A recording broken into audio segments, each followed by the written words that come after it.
இப்போ உங்களுக்கு லக்கணத்தில் செவ்வாய் இருக்குது அப்படின்னா நீங்கள் எப்பவுமே ரொம்ப பிடிவாதக்காரங்களாக தான் இருப்பீங்க. எந்த ஒரு விஷயத்துலையும் ஒரு பிடிவாதத்தன்மை அப்படிங்கிறது கொஞ்சம் அதிகமாக இருக்கும். உங்களுக்காக கொஞ்சம் அதிகமாக செலவாகிட்டே இருக்கும்.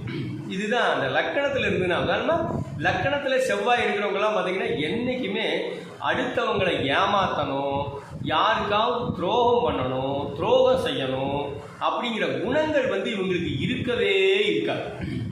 அடுத்தவங்களை கெடுக்கணும், அவங்கள ஏமாற்றணும், அவங்களுக்கு ஒரு துரோகம் பண்ணணும், அவங்கள வஞ்சிக்கணும், திருடணும் அப்படிங்கிற மாதிரியான எண்ணங்கள் வந்து மேக்சிமம் நெகட்டிவான ஒரு குணங்கள் வந்து அவங்கக்கிட்ட இருக்காது. எல்லாமே பாசிட்டிவ் அப்ரோச்சாக தான் இருக்கும்.